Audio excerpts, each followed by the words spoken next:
Hey, welcome back, guys. So I was just planting garlic, something that everyone in zone 4 or 5 should think about doing right around now. And I was also pulling in the elephant ears from the pond because I got to pot them up and bring them inside before it gets too cold. When doing that, I wanted to get some soil, so I was going to go into the Jerusalem artichoke bin from the bin that I haven't even touched yet from all the Jerusalem artichokes from last year, and I got a cool surprise. So we're going to actually talk about using Jerusalem artichokes purely to build soil. Stick around.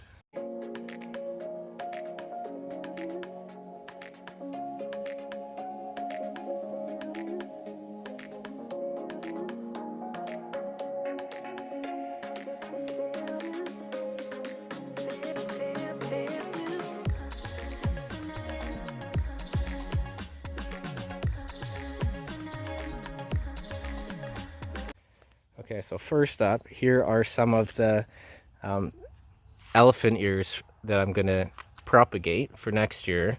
And this is the soil that I have from one of the Jerusalem artichoke bins. Kind of about what you'd think. Some of them went to root and just a bunch of organic matter and kind of fluffy soil.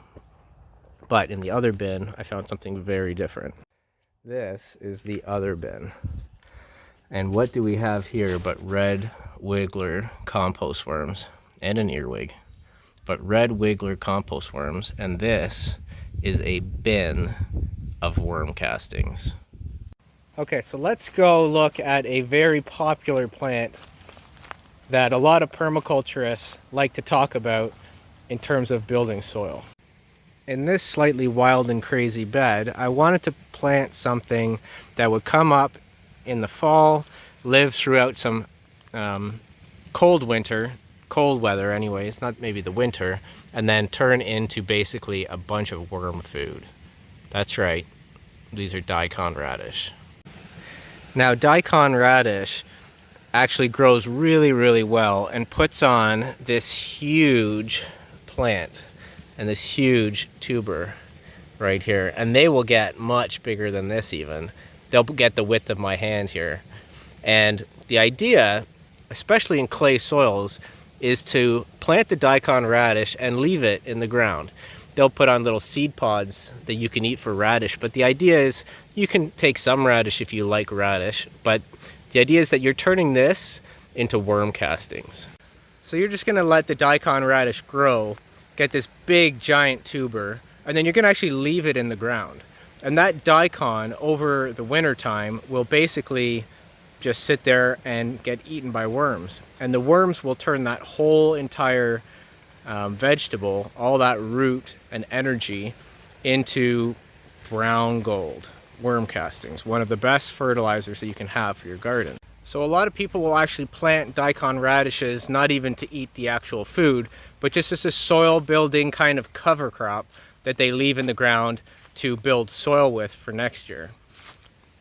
I think we can do the same thing with Jerusalem artichokes. Now, if you haven't checked it out yet, go look at my video. I'll link it here below on if you grow one crop, it should be this. And it's about Jerusalem artichokes. It's like a 20 to 30 minute video with more information than you ever wanted to know about Jerusalem artichokes. Now, in that video, I actually dig some of these up, and I can dig some up now. I'll kind of go hunting in there, but now's not the ideal time to dig these up. Okay, so I've kind of pried up one of these Jerusalem artichokes here, and this is what they'll do. They put on these giant tubers, and this is what we eat, and this is the way of the plant getting ready for next year. So let's talk about the life cycle of a plant. And we'll start it right in the middle of its life cycle. Full growth, just end of fall, flowering.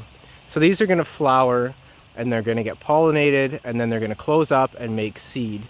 And the idea is obviously to spread seed to spread their genetics. Once they're done that, these perennial plants will get ready for the winter time. So they'll slowly turn yellow, and the process that's turning them yellow is they're actually taking nutrient from the plant, from the leaves, the photosynthesis energy that they made to grow this wonderful plant. All these carbon bonds in in the cellulose and in the chloroplast in the leaf, they're going to send that energy back down into the roots, and they're going to store it so that they can start again next year. And when that energy goes down in the roots swell at these nodules, and this is basically a whole bunch of stored inulin. Many plants store it as starches. Jerusalem artichokes store that carbon and the sugars for next year as inulin. And next spring, when this is under the ground, the plant's going to take this energy, send it up through the roots, and it's going to grow a new plant. These will actually shrink down, and the plant will grow up through it. Okay, but what if I miss some? If I miss some of these Jerusalem artichokes, which you always will, same with potatoes, you'll always miss some. Worms will actually eat quite a bit of them. And the rest, if it stays somewhat intact, it'll come up as a new plant next year. That's kind of what those plants do. Now, what if we treated Jerusalem artichokes kind of like we treat Daikon radish? And you saw what happened in that bin to the one that I didn't eat. It actually turned fully into worm castings. So all those Jerusalem artichokes, they're gone. Let's go dig through that bin and see if we can even see any Jerusalem artichokes anymore. Now, it's a pretty good thing that these buckets that I put them in actually don't have any holes at the bottom, because this thing is holding a ton of liquid worm castings.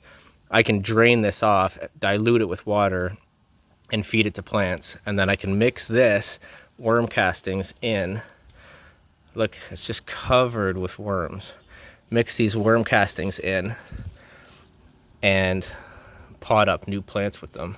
This stuff is black gold.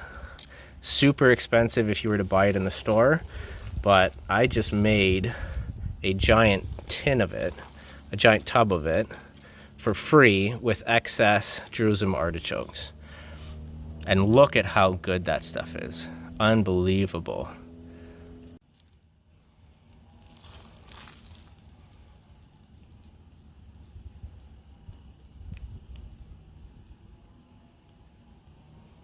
So I've talked about Jerusalem artichokes as a food source, but I'm going to posit here that Jerusalem artichokes are an incredibly valuable companion plant for soil building to make incredible fertile soils anywhere in your garden. And if they get in the way, like these ones were, strangling this mulberry out, you can always just crack them down and open up light to the mulberry. You can cut these off. You can turn the actual stalks into trellises. You can do some really nice weaving to make a wall. You can use these for a lot of stuff. You could pull all the leaves off and turn that into compost feed. And you can use this as a chop and drop sacrificial crop that just so happens to make worm castings in the ground, in situ, right around trees, right around your fruit trees, right around your veggie gardens. You just have to probably cut it a little bit now and then in order to keep them from strangling your plants out. But any Jerusalem artichokes you leave in the ground, they'll turn into aeration pathways, water pathways, and direct in situ worm castings. So thanks for watching, and I am falling more and more in love with this wonderful plant that not only is feeding my family forever with zero work at all, but it's also feeding the worms, and then by association with, working with nature, it's feeding any plant that ever wants to grow here. And if you just need one sign that this worked last year, all these plants weren't planted.